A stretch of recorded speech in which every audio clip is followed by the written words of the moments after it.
Thank you, Mike, and also to the scholars group of South Asia, South India. I think I must, mention here or highlight one point here, which is that if you look at Myanmar-India relations, I think if Northeast India represents the continental linkage with Myanmar, South India represents the rich maritime linkages with Myanmar. So in that sense, I think the fact that the South India Scholars Group is organizing this webinar and having people from the Northeast and also from Myanmar, I think in a sense completes what we are trying to achieve in terms of building this relationship with these two countries. What I intend to do here is to just look at or share a few points about the recent elections in Myanmar. And since I've been asked to speak on what it means for India, I'll divide my remarks in three phases or in three sets of issues. One I want to speak about is on some of the broad trends, positive trends that we have seen in the past decade and particularly in the past 5 years as far as India-Myanmar relations are concerned. Let me begin with the political relationship. I think what we have seen in the last decade, and again under the NLD government, is that we have seen the one of the highlights of this political relationship and the deepening of our, the maturity and deepening of our relationship is highlighted by the fact that today we have this frequent high-level political visits among the two countries. Even the latest in the series being the president of Myanmar visiting in India earlier this year, and we also had the Indian Foreign Secretary, and the Army Chief visiting Myanmar in October. I think that sets, in a sense, the tone of our political relationship from where we were, let's say, 20 years back, and today the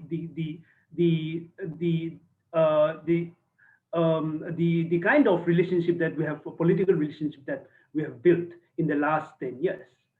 Then, if you come to defense security relationship or cooperation, again, there also we have seen expansion of our relationship in various sectors, including capacity building, training, supply of weapon systems.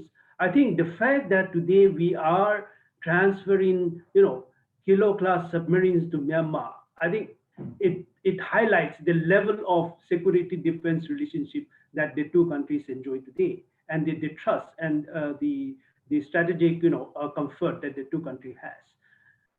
Then if you come to the cultural relationship, again, I think in the past 5 years, or if I would take the period of the reforms, Myanmar's reform period, what we have seen again is that the cultural relationship has been given a renewed focus, a renewed attention in the relationship between the two neighbors. Today we are talking about, or India is involved in a lot of this cultural, in terms of renovation and reconstruction of some of the, the monuments, historical monuments. Ananda temple is one, but other, cultural Buddhist heritages in both the countries. And that again has come into the fore. The other, I think, is also the Indian diaspora connection. For many years, I think we have not been able to tap into that. I think we're still in the beginning of exploring that area, but I think we have begun to explore, we have begun to reconnect ourselves with the huge Indian diaspora, 1 to 2 lakh Indian diaspora in Myanmar. And again, that's a new element, that's a new aspect that has come into the fore. Then we have the economic relationship, the economic trade ties. In the past, again, 5 years, we have seen the economic cooperation expanding into various sectors. However, I think it's still very much below the potentials that we can, the two countries can cooperate in the economic sector. Trade still has to, we have to scale up our trade ties. Investment, again, still very much below our potentials. But I think the recent announcement by India of to build an oil refinery to about US $6 billion oil refinery that India has proposed near Yangon is again a sign that India is willing to to invest and to put in money where its mouth is. Though so far, I think if we look at the past few years, we have not done enough to take advantage of that space that we have. Then, if you look at the question of what are the underlying factors that are driving or shaping this relationship, I think one important factor that we need to bear in mind is that there is a growing convergence of strategic interests between two countries. I think since independence, we have seen the two countries have shared a similar worldview. Their foreign policy has been guided by the non-aligned movement, then the five principles of peaceful coexistence. I think those principles continue to be the cornerstones of the two countries' foreign policy, and that creates comfort and understanding as far as their worldviews, their international politics is concerned. And in that, what has come as a major common strategic concern in recent years has been the China factor. Now,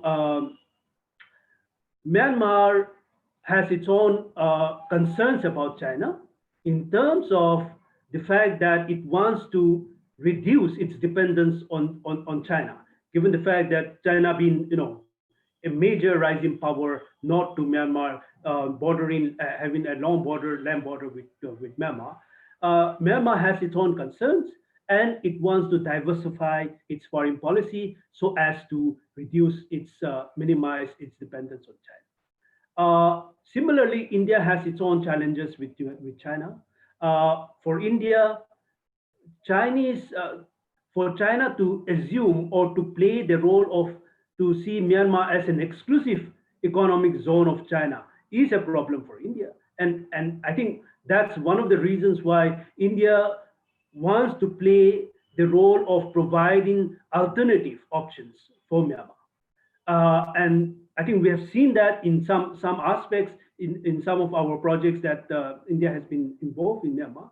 But again, given the fact that China has been very assertive in its infrastructure projects and other development projects that it has been involved in Myanmar, poses serious challenges for India. And I think both countries, both Myanmar and India, understands the challenges that China poses for both the countries. And I think that's where both the countries have been cooperating and have been trying to work on this to manage and to manage this challenge that they have with as far as China is concerned. Now, let me just list out some of what are the key priorities that the NLD government might take up and where India might be able to play a role. The first I would imagine is, of course, I think the first obviously is to bring COVID-19 pandemic under control. And in that, I think India has already supplied medical aid to Myanmar. And during the foreign secretary's visit to Myanmar, India has also proposed to, in fact, the two countries have already agreed to develop vaccine to combat the COVID-19.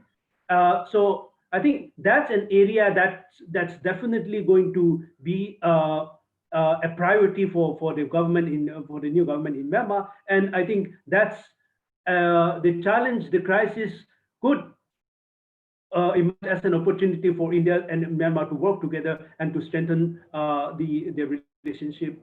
The other, of course, is economic recovery efforts in both countries and how India can help in Myanmar. India has already agreed to provide debt service relief to Myanmar under the G20 debt relief suspension initiative.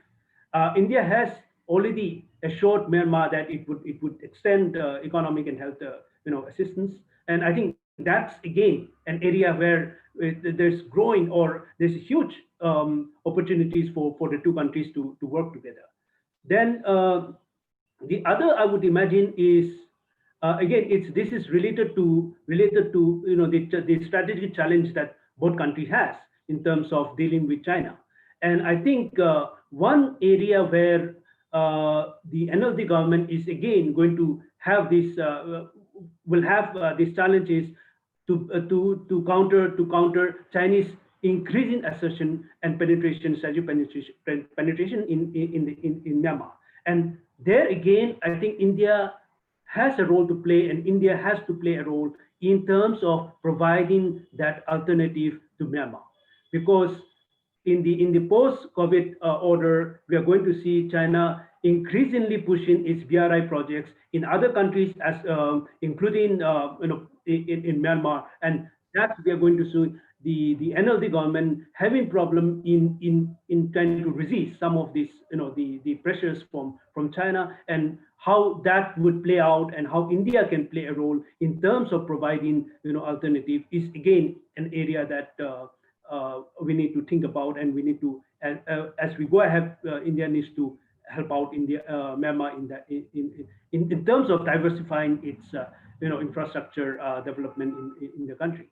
And the other is also the other point that I want to mention here is also about leveraging some of our partnerships in terms of developing trilateral cooperation in Myanmar. I think a good example is Japan. We have already India, Japan, and Myanmar. A trilateral agreement is already there in developing soft infrastructure in Rakhine State. Now, how do we expand that? How do we take that model into different areas, and scale up that cooperation in terms of, I understand the India, Japan, India have agreed to develop some schools in Rakhine State. I think how do we take this idea into other areas of Myanmar, as well as in terms of connecting India Myanmar, is again an area that could provide that could emerge as an area for India Myanmar to expand their cooperation. Then lastly, I think one area again where India can play a role is in the ethnic peace process. India has not directly played a role so far. Yes, India has been involved. Indian officials have been involved. India has been invited to be part of the the signing of the NCA. However, I think here again I would look at the Japan, India, Myanmar trilateral again. Although so far we have not seen India involving Japan involving India in the ethnic peace process. Japan has been very active in terms of providing or mediating between the ethnic armed groups and the government of Myanmar, particularly the Arakan army and the Tatmadaw.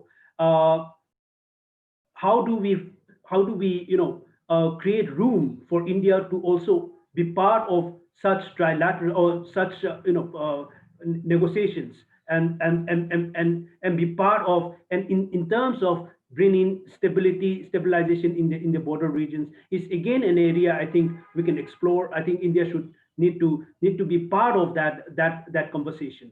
The other I think I would also mention is the Dawei deep sea port, where Japan has recently agreed to invest in developing that.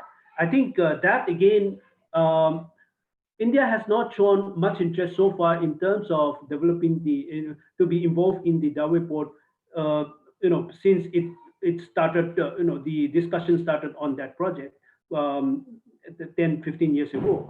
However, I think today there is again an opportunity for India to be part of that, given the fact that Japan is willing to put in its money to invest there. I think that also opens up, area for India to be part of that and play that role of within the trilateral model that we are seeing in the Rakhine State. I think that again is an area. And lastly, I think what we are going to see is more of a consolidation of what India-Myanmar relations have been built in the past 5 years, in the past 10 years, and diversifying and expanding our relationship in other areas as well.